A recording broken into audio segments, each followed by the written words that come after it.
গল্পকথন by Kallol চ্যানেলে আপনারা শুনছেন হুমায়ুন আহমেদের লেখা অমানুষ। আজ তৃতীয় পর্ব। রুন কখনো সকালে উঠতে পারে না। 9টার সময় বেডটি খেয়ে সে খবরের কাগজ পড়তে বসে। খেলাধুলা এবং আইন আদালত এই দুটি অংশ পড়তে পড়তে 10টা বেজে যায়। রোজই সে দাঁত ব্রাশ করতে যায় 10টার পর। আজ একটা বিচিত্র কারণে রুটিনের ব্যতিক্রম হল। শেষ রাতের দিকে রুন একটি ভয়াবহ দুঃস্বপ্ন দেখল, যেন সে এবং অ্যানি সমুদ্রের ধারে বেড়াতে গিয়েছে, কিন্তু অ্যানির গায়ে কোনো কাপড় নেই। সে খুব বিরক্ত হয়ে বলছে, এসব কি অসভ্যতা অ্যানি, ছি। ঠিক তখনই অ্যানি ভয় পাওয়া স্বরে বলল, মা পালাও, ওরা আমাদের ধরতে আসছে। রুন পেছনে চমকে দেখল 3টি বদ্ধ উন্মাদ ছুটে আসছে তাদের দিকে। ওদের গায়েও কোনো কাপড় নেই। রুন দৌড়তে শুরু করল, কিন্তু অ্যানি সেরকম দৌড়তে পারছে না। পাগলগুলো শেষ পর্যন্ত অ্যানিকে ধরে ফেলল। রুন শুনল অ্যানি প্রাণপণে চেঁচাচ্ছে, জামশেদ, আমাকে বাঁচাও। রুন এই সময় জেগে উঠল। পরপর 2 পেগ ব্রান্ডি খেয়ে বাইরে এসে দেখল ভোর হয়েছে। অ্যানি জগিং স্যুট পরে দৌড়চ্ছে বাড়ির সামনের খোলা মাঠটায়। রুন একবার ভাবল অ্যানিকে ডাকে, কিন্তু ডাকল না। রেলিংয়ে ভর দিয়ে তাকিয়ে রইল। স্বপ্নের ঘোর তার তখনও কাটেনি, এখনো গা কাঁপছে। রুন দেখল জামশেদ নিচে নেমে যাচ্ছে, হাত ইশারা করে ডাকছে অ্যানিকে। কি যেন বলছে, ওপর থেকে ঠিক শোনা যাচ্ছে না। রুন নিচে নেমে এলো। জামশেদ ভারী গলায় উপদেশ দিচ্ছে অ্যানিকে, তুমি ভালোই দৌড়চ্ছ, কিন্তু শুরুটা ভালো হচ্ছে না। দৌড়ের শুরুটাই আসল। ঠিক সময় শুরু করতে হবে, সমস্ত ইন্দ্রিয় সজাগ রাখতে হবে। অ্যানি বলল, তুমি কি আমাকে শেখাবে? আমি জানি আমি ভালো দৌড়তে পারি, কিন্তু শুরুটা আমার সত্যি সত্যি খারাপ। রুন দেখল জামশেদ গম্ভীর হয়ে আছে। এই লোকটি কি সহজ হতে জানে না? আমাকে তুমি শেখাবে প্লিজ? হ্যাঁ, শেখাবো, এসো আমার সঙ্গে। রুন লক্ষ্য করল অ্যানির সমস্ত চোখ মুখ উজ্জ্বল হয়ে উঠছে। এসব মোটেই ভালো লক্ষণ নয়। মেয়েটি ক্রমেই অপরিচিত এই ভয়ঙ্কর লোকটির দিকে ঝুঁকে পড়ছে। রুন ভিকিকে টেলিফোন করল দুপুরে। ভিকি টাকা পয়সার কি একটা সুরাহা করবার জন্যে রোমে গিয়েছে। গতকালই ফেরার কথা ছিল, ফেরেনি। হ্যালো ভিকি। হ্যাঁ, কি ব্যাপার? গতকাল রাতে একটা দুঃস্বপ্ন দেখেছি। তাই নাকি? হ্যাঁ, শোনো কি দেখলাম। ভিকি ভ্রু কুঁচকে শুনতে লাগল। লং ডিস্টেন্স কল, প্রচুর বিল উঠবে, কিন্তু উপায় নেই, শুনতেই হবে। স্বপ্নের কথা ভিকিকে 10 মিনিট ধরে শুনতে হলো। সব শেষে রুন বলল, আমার খুব ভয় লাগছে। ভয়ের কিছু নেই, স্বপ্ন স্বপ্নই। হোক স্বপ্ন, তুমি আজকেই চলে আসবে। আমি আজকে আসতে পারছি না, টাকার কোনো ব্যবস্থা করতে পারিনি। কবে আসবে? দেখি। টেলিফোন রেখে দেওয়ার আগে ভিকি বলল, বড্ড ঝামেলায় পড়ে গেছি। তুমি কিছু টাকার ব্যবস্থা করতে পারো না কিরণ? আমি কোত্থেকে করব? তোমার তো অনেক গয়না টয়না আছে। রুন জবাব না দিয়ে টেলিফোন রেখে দিল। ভিকি ছোট্ট একটি নিঃশ্বাস ফেলল। রুন আজ কিছু কেনাকাটা করবে বলে ভেবে রেখেছিল, কিন্তু মত বদলাল। দুঃস্বপ্ন দেখার পর তার আর কোথাও যেতে ইচ্ছা করছিল না। সে ঠিক করল আজ সারাদিন সে ঘরেই থাকবে। আজ রান্না করলে কেমন হয়?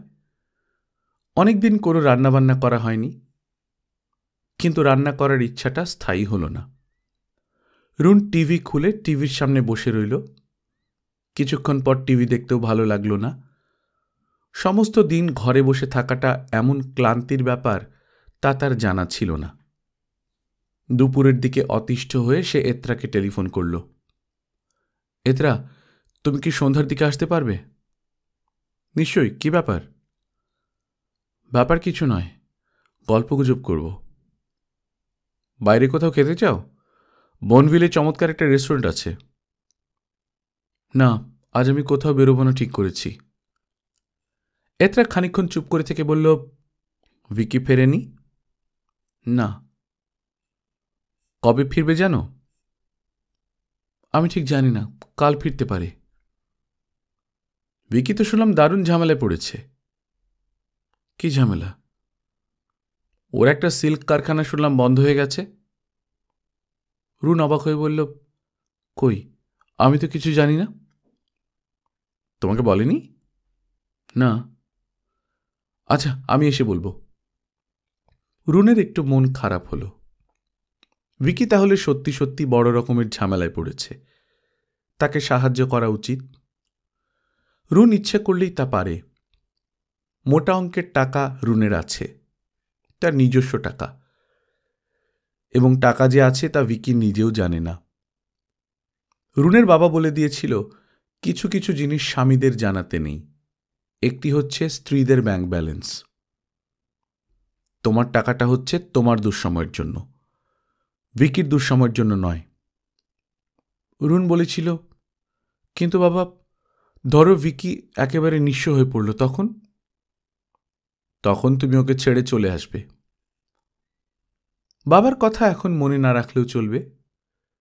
বাবা মারা গেছে, কাজে খবরদারি করবার জন্য ছুটে আসবে না। রুন তার ব্যাংকে টেলিফোন করল, আমি মোটা অঙ্কের কিছু টাকা তুলতে চাই। কতদিনের মধ্যে? 1 সপ্তাহ। ক্যাশ হলে পারা যাবে না।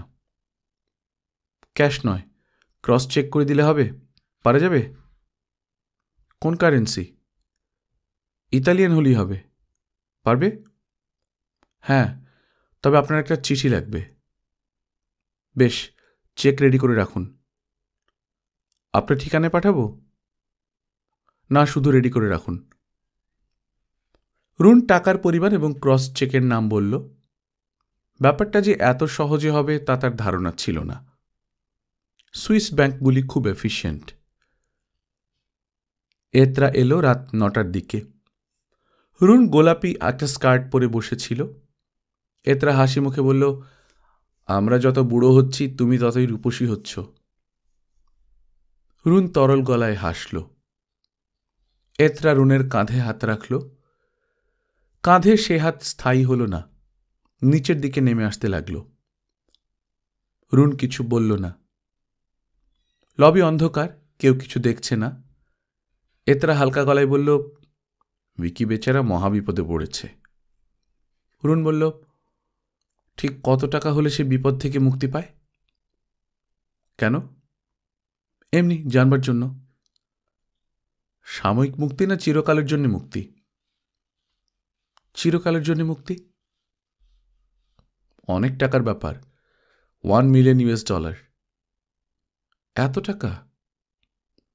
হ্যাঁ, ঝামেলাটা পাকিয়েছে বড় করেই। এত্রা রুনের জামার হুক খুলতে চেষ্টা করল। রুন তেমন বাধা দিল না। একবার শুধু অস্পষ্ট স্বরে বলল, কি করছো? কিছুই করছি না। এত্রা আরও এগিয়ে এলো। রুন বলল, ভিকি একটা অপদার্থ, তবু মনে হয় আমি ওকে পছন্দ করি।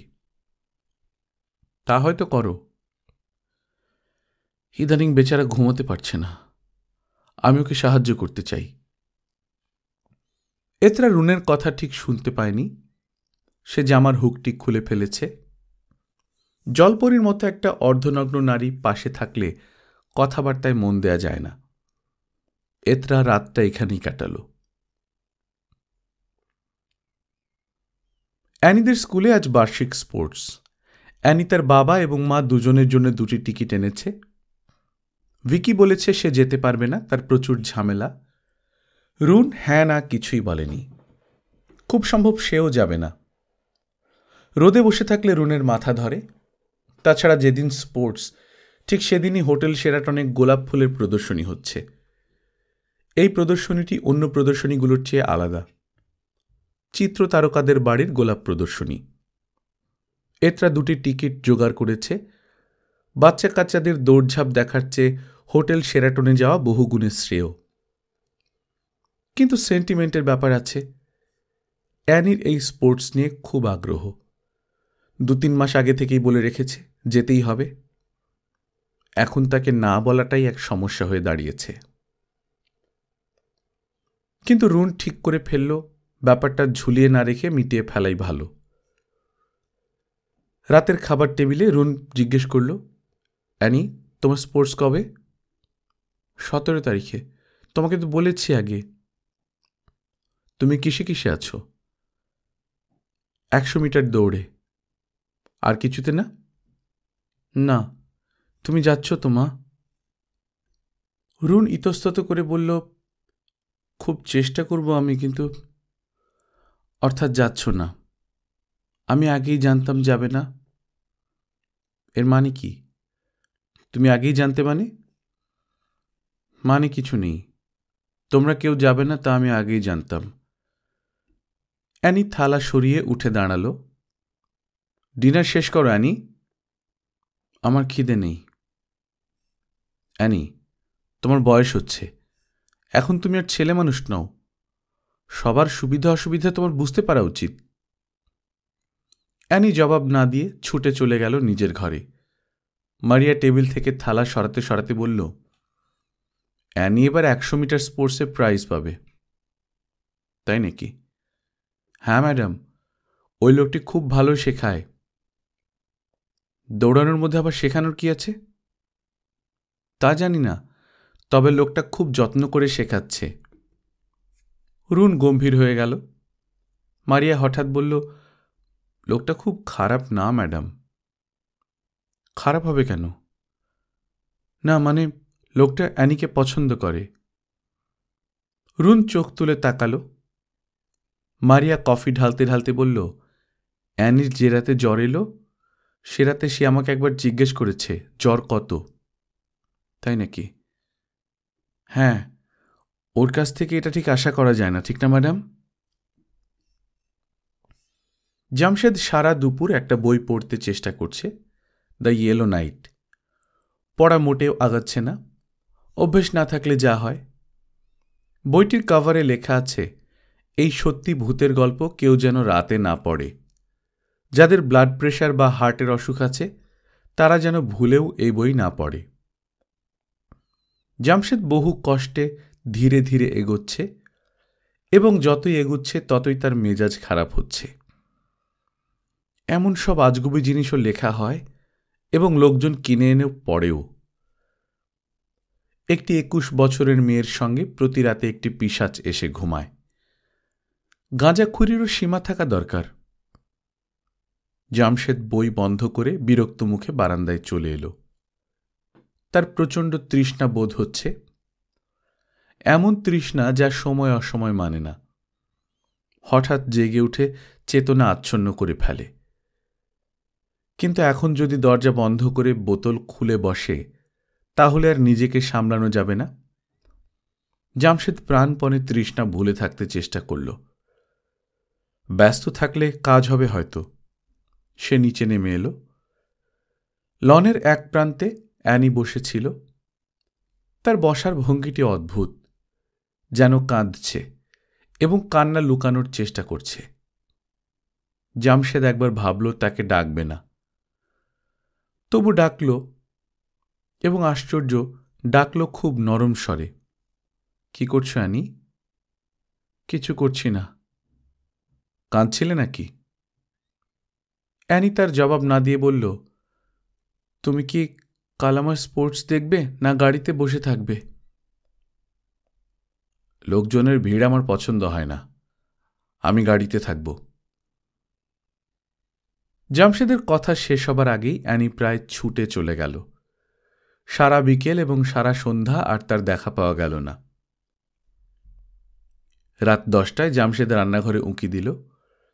মারিয়ার বিস্ময়ের সীমা রইল না। জামশেদকে কখনো এখানে আসতে দেখা যায় না। সে অবাক হয়ে বলল, কি কফি খাবে? কফির জন্য এসেছ? না। অ্যানি কোথায়? ঘুমোতে গেছে। ঘুমিয়ে পড়েছে? না, এখনো ঘুমোয়নি। আমি দুধ নিয়ে যাব, দুধ খেয়ে শোবে। জেগে আছে তাহলে? হ্যাঁ, কি ব্যাপার, কিছু বলবে? তুমি অ্যানিকে বলবে যে আমি ওর স্পোর্টস দেখতে যাব। আমি এক্ষুনি ওকে বলছি। এক্ষুনি বলার দরকার নেই। মারিয়া বলল, আমি খুব খুশি হয়েছি যে তুমি যাচ্ছ। ঈশ্বর তোমার মঙ্গল করুন। অ্যানি মেয়েটি খুব নিঃসঙ্গ। জামশেদ জবাব দিল না, গম্ভীর মুখে ওপরে উঠে এলো। 100 মিটার দৌড় হচ্ছে 3 নম্বর ইভেন্ট। অ্যানি খুব নার্ভাস হয়ে গেছে। সব মিলিয়ে প্রতিযোগী 5 জন। এদের মধ্যে নিন্তি নামের মেয়েটি হরিণের মতো দৌড়য়। মাঠে নামবার আগে জামশেদ বলল, যখন দৌড়াতে শুরু করবে তখন একটা জিনিসই শুধু মনে রাখবে, সামনের লাল ফিতা, ঠিক আছে? ঠিক আছে। ভয় লাগছে? হ্যাঁ, মনে হচ্ছে আমি হেরে যাব। কাউকে তো হারতেই হবে। আমার হারতে ভালো লাগে না। স্টার্টিং ফায়ার হতেই অ্যানি বিদ্যুতের মতো ছুটল। জামশেদ হাসল। চমৎকার স্টার্টিং, অপূর্ব। অ্যানি নিমেষের মধ্যে প্রতিযোগীদের পেছনে ফেলে দিল, কিন্তু অঘটন ঘটল। অ্যানি হুমড়ি খেয়ে পড়ে গেল। একটা হাহাকার উঠল দর্শকদের প্যাভিলিয়ন থেকে। অ্যানির আশাহত চোখের সামনে প্রতিযোগীরা ছুটে বেরিয়ে গেল। লাফিয়ে উঠল জামশেদ, উঠে দাঁড়াও, দৌড়ো বোকামে, দৌড়ো। অ্যানি উঠে দাঁড়িয়েছে। জামশেদ তৃতীয়বার চেঁচালো, দৌড়ো। অ্যানি ছুটতে শুরু করল। পৌঁছালো সবার শেষে। অ্যানি কাঁদতে কাঁদতে দর্শকদের প্যাভিলিয়নের কাছে আসছে। জামশেদ এগিয়ে গেল। একটি ছোট্ট শিশুর মতো অ্যানি জামশেদকে জড়িয়ে ধরে ফুঁপিয়ে উঠল। বাড়ি ফেরার পথে জামশেদ বলল, আমি খুব খুশি হয়েছি যে পড়ে যাবার পরও তুমি উঠে দাঁড়িয়েছ এবং দৌড়াতে শুরু করেছ। তাতে কিছুই আসে যায় না। তাতে অনেক কিছু আসে যায়নি। অ্যানি ফ্রকের হাতায় চোখ মুছল। জামশেদ বলল, পৃথিবীতে বেশিরভাগ মানুষই হুমড়ি খেয়ে পড়ে যায়, আর খুব অল্প কিছু মানুষ উঠে দাঁড়াতে পারে। অ্যানি চাপার স্বরে বলল, আর ওরা এসে পৌঁছায় সবার শেষে। আপাত দৃষ্টিতে এরকম মনে হয়, সত্যিকার অর্থে ওরাই কিন্তু জয়ী। অ্যানি জবাব দিল না। জামশেদ বলল, সমুদ্রের দিকে যেতে চাও অ্যানি? ওখানে বালির ওপর বসে আইসক্রিম খাওয়া যেতে পারে। কি, যাবে?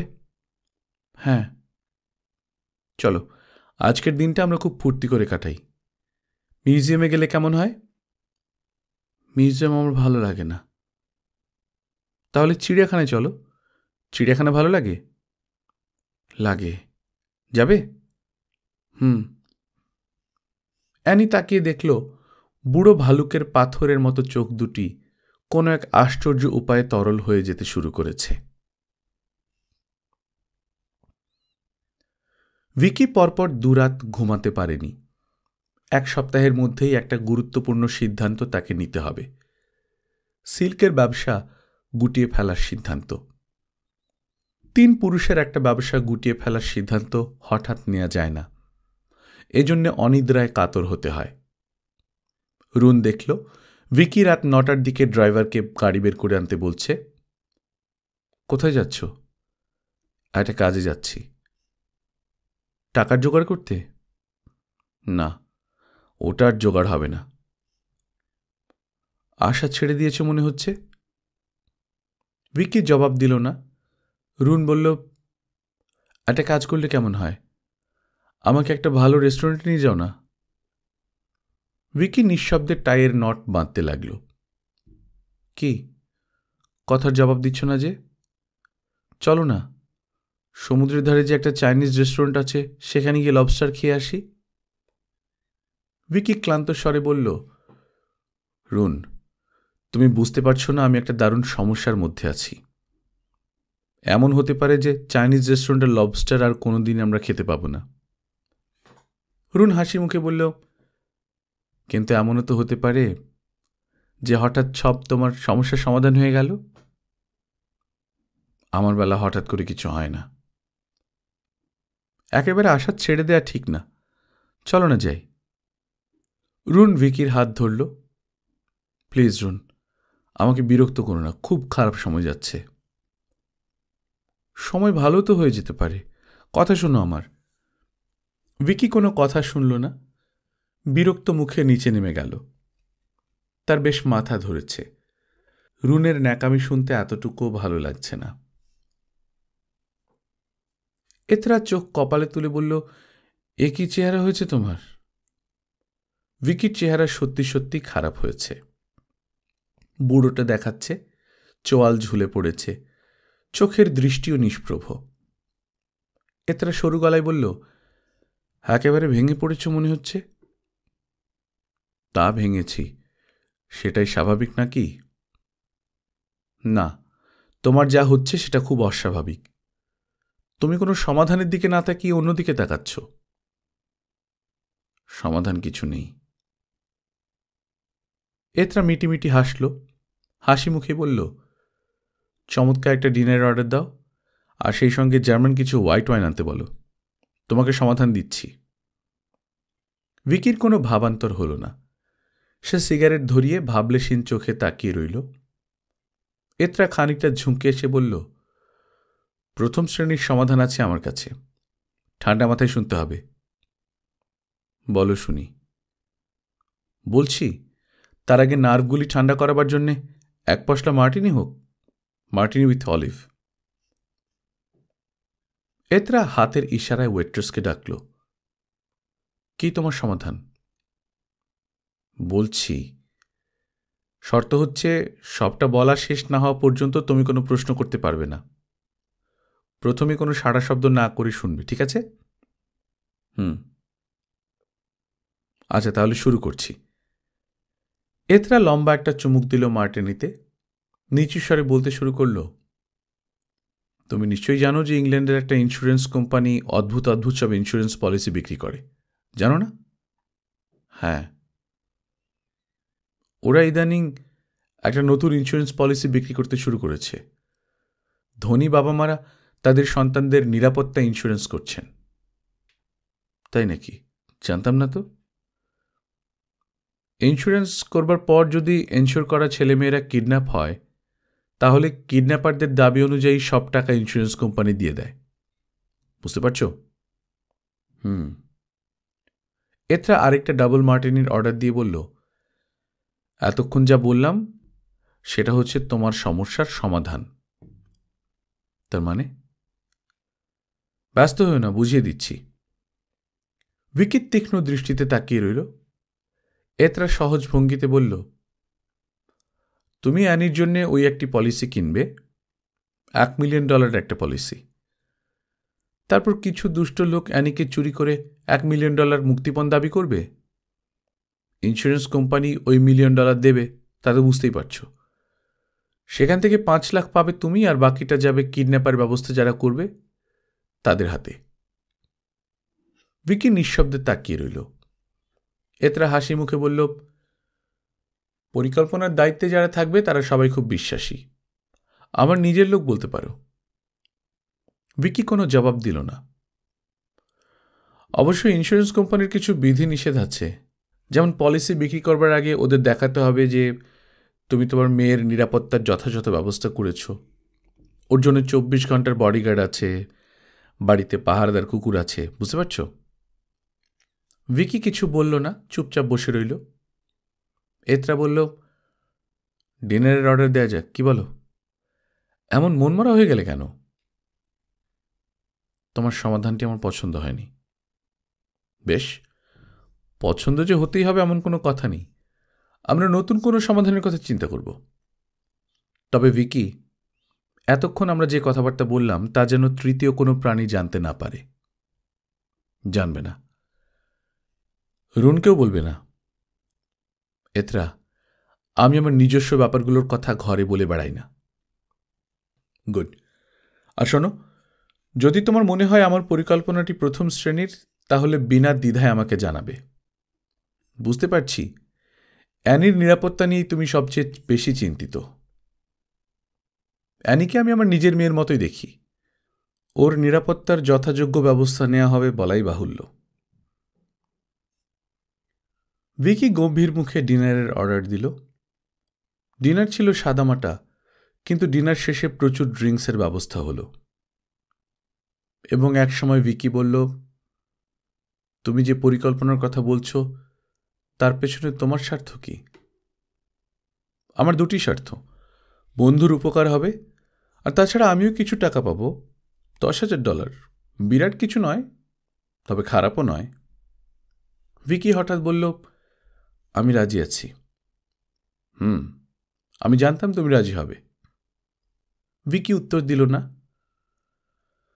কোনো রকম ঝামেলা ছাড়া এত বড় একটা দান একমাত্র জুয়ার টেবিলেই পাওয়া সম্ভব। এতরা টেনে টেনে হাসতে লাগলো। আরেক রাউন্ড হবে নাকি? ভিকি জবাব দিল না। আরেক রাউন্ড হোক। ভিকি, তোমাকে খুব বিমর্ষ দেখাচ্ছে। ফুর্তির জন্য কোথাও যেতে চাও? দুটি স্প্যানিশ মেয়ে আছে আমার পরিচিত, অপূর্ব আর বিশেষ পারদর্শী। ফুর্তির জন্য আমি কখনো বাইরে যাই না। ঠিক ঠিক, খুবই ঠিক। এতরা হাতের ইশারায় ওয়েট্রেসকে ডাকল। সে মনে হলো কিঞ্চিত নেশাগ্রস্ত। জামশেদের ঘরে মৃদু নখ হল। অন্ধকার কাটেনি এখনো। এত ভোরে কে আসবে? জামশেদ ঘড়ি দেখল। 6টা বাজতে এখনো 10 মিনিট বাকি। কে? আমি অ্যানি। কি ব্যাপার? আমি তোমাকে শুভ জন্মদিন জানাতে এসেছি। কিসের শুভ জন্মদিন? জামশেদ বিরক্ত মুখে গায়ে রোব জড়াল। দরজা খুলল অপ্রসন্ন মুখে। অ্যানি হাসি মুখে একটা প্যাকেট হাতে দাঁড়িয়ে আছে। সে ক্ষীণস্বরে বলল, ভেতরে আসব? না। অ্যানি ইতস্তত করতে লাগল। জামশেদ ভারী স্বরে বলল, আমার জন্মদিন কবে তা আমি কেন, আমার বাবা মাও জানে না। কিন্তু আমি যে তোমার কাগজপত্রে দেখলাম 4 জুলাই তোমার জন্মদিন। একটা কিছু লিখতে হয়, সেজন্যই লেখা। বুঝতে পারছ? পারছি। হাতে ওটা কি, জন্মদিনের উপহার? ঠিক আছে, দাও। অ্যানি মৃদুস্বরে বলল, তোমার জন্মদিন কবে তা কেউ জানে না কেন? অনেকগুলো ভাই বোন আমরা, কার কবে জন্ম এসব নিয়ে মাথা ঘামাবার সময় আমার মার ছিল না। কজন ভাই বোন? জামশেদের ভুরু কুঞ্চিত হল। সে একবার ভাবল জবাব দেবে না, কিন্তু জবাব দিল, 9 জন, 2টি বোন। তুমি ক নম্বর? 4। আর কিছু জিজ্ঞেস করবে? অ্যানি হালকা স্বরে বলল, জন্মদিনে এমন রাগী গলায় কথা বলছো কেন? তোমাকে তো বলেছি আজ আমার জন্মদিন নয়। তুমি তো জানো না সেটা কবে। এমন তো হতে পারে আজই সেই দিন। তাতে কিছু আসে যায় না। অ্যানি অস্পষ্টভাবে হাসল। কি এনেছি তোমার জন্য খুলে দেখবে না? জামশেদ প্যাকেট খুলে ফেলল। এটা একটা ভিডিও গেম। তুমি তো একা একা থাকতে পছন্দ করো, সেজন্য কিনেছি। একা একা খেলতে পারবে। কি করে খেলতে হয় আমি তোমাকে শিখিয়ে দেব। ঠিক আছে, তুমি হাত মুখ ধুয়ে আসো, আমি তোমাকে শিখিয়ে দিচ্ছি। আজকে আমি তোমার সঙ্গে ব্রেকফাস্ট করব। জামশেদ কিছু বলল না। অ্যানি হাসি মুখে বলল, আমাদের দুজনের ব্রেকফাস্ট আজ এখানে দিয়ে যাবে। আর তোমার জন্মদিন উপলক্ষে আজ খুব চমৎকার ব্রেকফাস্ট তৈরি হচ্ছে। জামশেদ হাত মুখ ধুতে গেল। বাথরুম থেকে বেরোতেই চোখে পড়ল ভিকি লনে একা একা হাঁটছে। এত ভোরে ভিকি কখনো ওঠে না। জামশেদের হঠাৎ মনে হল ভিকি যেন একটু বেশি রকম বিচলিত। জামশেদের সঙ্গে ভিকির একবার চোখাচোখি হল। ভিকি বাঁ হাত উঠিয়ে কি যেন বলল, ঠিক বোঝা গেল না।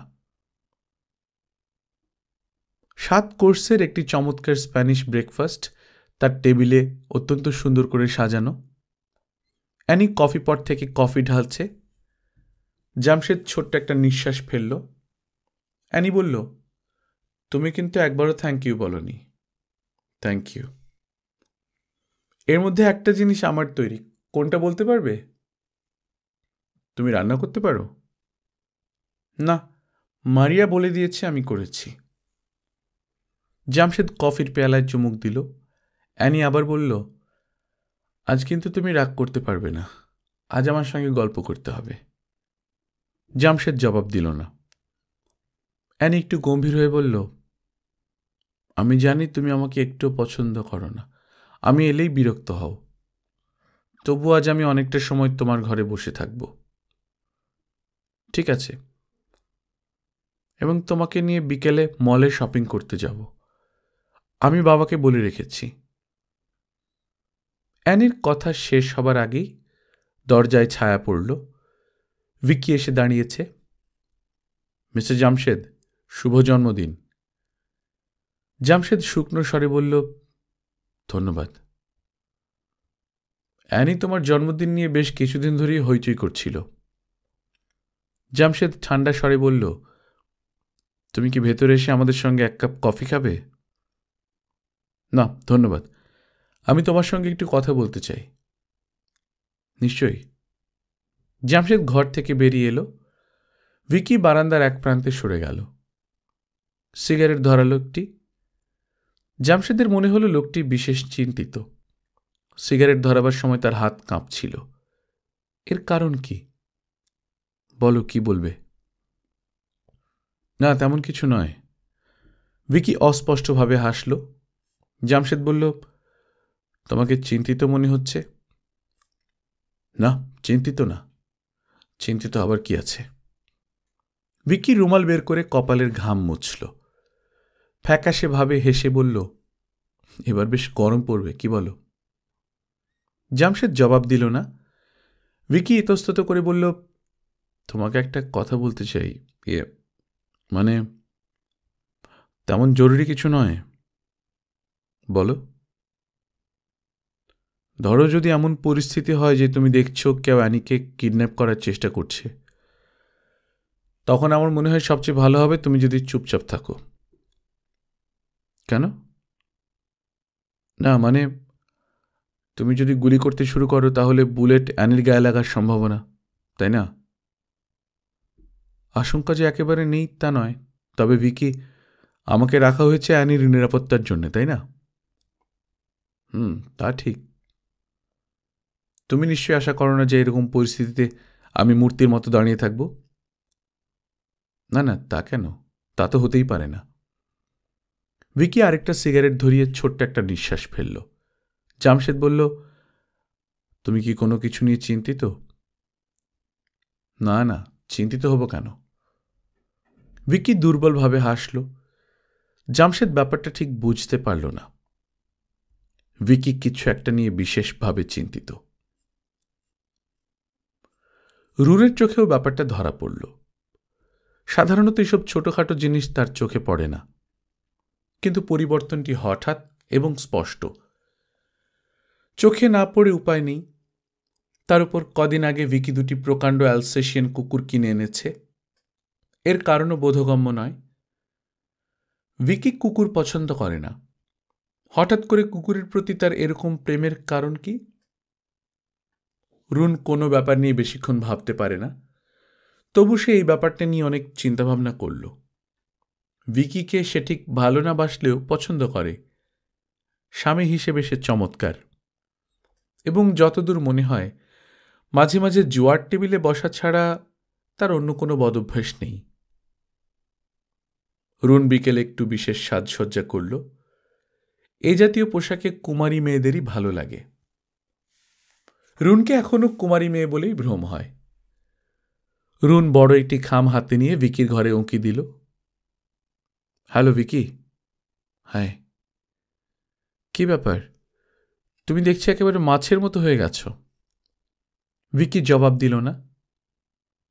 রুন সামনের চেয়ারটিতে বসতে বসতে বলল, খুব সম্ভব গতকাল রাতে তোমার ঘুম হয়নি, চোখ লাল। ব্যাপারটা কি আমি জানতে চাই। তেমন কিছু না। বিজনেস নিয়ে চিন্তিত? হ্যাঁ। কোনো সুরাহা হয়নি? না। বুদ্ধিমান এতরা কোনো বুদ্ধি দিতে পারল না? ভিকি ঈষৎ চমকালো, কিছু বলল না। রুন গম্ভীর গলায় বলল, আমি তোমাকে সাহায্য করতে চাই। ভিকি চোখ তুলে তাকালো। আমি তোমাকে $50,000 দেব, কিন্তু একটা শর্ত আছে। কি শর্ত? তুমি তোমার মুখে যে ভয়াবহ চিন্তার মুখোশ পরে আছো এটি পুড়িয়ে ফেলতে হবে। কথাটা বলে রুন খিলখিল করে হেসে উঠল। আর ঠিক তখনই একটা টেলিফোন এলো। বালজাক এভিনিউর মোড়ে অ্যানিকে কিডন্যাপ করা হয়েছে। ছোটখাটো একটা খণ্ড প্রলয় হয়ে গেছে সেখানে। প্রাথমিকভাবে মনে করা হচ্ছে 3 জন মারা গেছে, সংখ্যা এর চেয়ে বেশিও হতে পারে। $1 মিলিয়ন মুক্তিপণ চেয়ে প্রথম টেলিফোনটি এলো রাত 11টায়। 11:25 সেন্ট্রাল হাসপাতাল থেকে টেলিফোন এলো। জামশেদ নামের যে দেহরক্ষীকে গুরুতর আহত অবস্থায় হাসপাতালে আনা হয়েছে তার অবস্থা সংকটাপন্ন। নিকট আত্মীয় স্বজনদের খবর দেয়া প্রয়োজন। অ্যানির অপহরণ সম্পর্কে একটি পূর্ণাঙ্গ রিপোর্ট প্রকাশিত হয়েছে লা বেল পত্রিকায়। রিপোর্টটিতে একজন প্রত্যক্ষদর্শীর ভাষ্য আছে। মধ্যবয়স্ক এই স্কুল শিক্ষক ঘটনার সময় কফি শপে কফি খাচ্ছিলেন। তার চোখের সামনেই সমস্ত ব্যাপার ঘটল। প্রতিবেদনটি ছিল এরকম: আমি যেখানে কফি খাচ্ছিলাম আইসক্রিম পার্লারটি ছিল তার সামনে। জুলাই মাসের গরমের জন্যই খোলা উঠানে কফির টেবিল বসানো হয়েছিল। আমি আমার এক বান্ধবীর জন্য অপেক্ষা করছিলাম আর ঘন ঘন তাকাচ্ছিলাম রাস্তার দিকে। 4:30 নীলরঙা একটা ছোট পন্টিয়াক এসে আইসক্রিম পার্লারে থামে। গাড়ি থেকে বেরিয়ে এলো অত্যন্ত রূপসী একটি বালিকা। বালিকাটি কাউন্টারে আইসক্রিমের অর্ডার দিয়ে যখন অপেক্ষা করছিল, আমি লক্ষ্য করলাম একটি প্রকাণ্ড সবুজ রঙের ওপেল গাড়ি আইসক্রিম পার্লারের পশ্চিম দিকে থামল। 3টি লোক নেমে এলো গাড়ি থেকে। 2 জন ছুটে গেল মেয়েটির দিকে, আর 3য় জন ফাঁকা আওয়াজ করতে লাগল। তার হাতে হালকা একটি স্বয়ংক্রিয় অস্ত্র ছিল। গুলি ছুড়বার আগ পর্যন্ত আমি তার লক্ষ্য করিনি। গুলির শব্দ আসা মাত্র চারদিকে ছোটাছুটি শুরু হলো। আমি নিজে উঠে দাঁড়ালাম। কফি শপের মালিক চেঁচিয়ে বলল, সবাই মাটিতে শুয়ে পড়ুন। বিপদের সময় কারোর কিচ্ছু মনে থাকে না, আমারও থাকলো না। আমি দৌড়ে খোলা রাস্তায় এসে পড়লাম। তখন বাচ্চা মেয়েটিকে 2 জন ওপেল গাড়ির দিকে টেনে নিচ্ছে, আর মেয়েটি চেঁচাচ্ছে প্রাণপণে। যে 2 জন মেয়েটিকে টানছে তাদের একজন মেয়েটির গালে চড় কষালো। এই সময় স্বয়ংক্রিয় অস্ত্র হাতে 3য় ব্যক্তিটিকে দেখলাম মাটিতে গড়িয়ে পড়েছে। অবাক হয়ে দেখলাম কালো রঙের একটি মানুষ ওদের দিকে ছুটে যাচ্ছে। মানুষটির বাঁ হাতে একটা পিস্তল। এই সময় সবুজ ওপেল গাড়ি থেকে আরও 2 জন লোক বন্দুক হাতে লাফিয়ে নামল। কালো লোকটি ছুটন্ত অবস্থাতেই গুলি ছুড়ল। এরকম অব্যর্থ হাতের নিশানা কারো থাকতে পারে আমার জানা ছিল না। লোক দুটিকে নিমেষের মধ্যে লুটিয়ে পড়তে দেখলাম। কালো লোকটি বুনো মোষের মতো ছুটছিল। হঠাৎ থমকে দাঁড়ালো সে। সবুজ গাড়িটির দরজা খুলে লম্বা চুলের একটা লোক কয়েক পশলা গুলি করল কালো লোকটিকে। আমি দেখলাম কালো লোকটি উবুর হয়ে পড়ে গিয়েছে। লা বেলে পত্রিকাটিতে 2টি ছবি ছাপা হয়েছে, একটি অ্যানির, অন্যটি জামশেদের। জামশেদ প্রসঙ্গে বলা হয়েছে, অসম্ভব সাহসী এই লোকটি মৃত্যুর সঙ্গে যুদ্ধ করছে। সেন্ট্রাল হাসপাতালে তাকে রাখা হয়েছে কড়া পুলিশি নিরাপত্তায়। ডাক্তাররা ইতিমধ্যেই 2 বার তার ফুসফুসে অস্ত্রোপচার করেছে। 3য় দফা অস্ত্রোপচারের প্রয়োজন হতে পারে। সেন্ট্রাল হাসপাতালের সার্জারি বিভাগের সেক্রেটারি জন নান বলেছেন, জামশেদের সুস্থ হয়ে ওঠার সম্ভাবনা অত্যন্ত ক্ষীণ, তবে সম্ভাব্য সকল চেষ্টাই চলছে। অ্যানির ছবির নিচে তার একটি সংক্ষিপ্ত পরিচয় দেওয়া হয়েছে। বলা হয়েছে, অ্যানি ভিকি হচ্ছে বিখ্যাত সিল্ক ব্যবসায়ী অ্যারন ভিকির নাতনি। তার বয়স 12 বছর এবং তার মুক্তির জন্য $1 মিলিয়ন মুক্তিপণ চাওয়া হয়েছে। অ্যানির যে ছবিটি ছাপা হয়েছে সেটি তার গত জন্মদিনের ছবি। মাথায় হ্যাপি বার্থডে টুপি, মুখ ভর্তি হাসি। ছবিটিতে অ্যানিকে দেবশিশুর মতো লাগছে। বেন ওয়াটসন খবরটি দুবার পড়ল। তার ভুরু কুঞ্চিত হল। ছবিটিতে যে কালো মতো লোকটিকে দেখা যাচ্ছে সে যে জামস, এতে কোনো সন্দেহ নেই। তাদের ছাড়াছাড়ি হয় লিসবনে প্রায় 15 বছর আগে। 15 বছর দীর্ঘ সময়। এই সময়ের মধ্যে পুরনো অনেকের সঙ্গে দেখা হয়েছে, শুধু জামসের কোনো খোঁজ পাওয়া যায়নি। বেন ওয়াটসন লাজানিয়া ও পিৎজা হাউস থেকে বেরুল রাত 11টায়। তার মুখ চিন্তাক্লিষ্ট ও বিষণ্ণ। জামস বড় ধরনের ঝামেলায় জড়িয়ে পড়েছে, তার পাশে দাঁড়ানো উচিত। হাসপাতাল কর্তৃপক্ষ বেন ওয়াটসনকে জানালো রোগীর অবস্থা ভালো নয় এবং যেহেতু রোগী ইন্টেন্সিভ কেয়ারে আছে সেহেতু দেখা হবে না। বেন ওয়াটসন সারা রাত হাসপাতালের লাউঞ্জে বসে কাটালো। জামস বোধহয় এই যাত্রা টিকবে না। ভোরবেলায় জানা গেল ফুসফুসে রক্তক্ষরণ হচ্ছে। তৃতীয় অপারেশন হল ভোর 7টায়।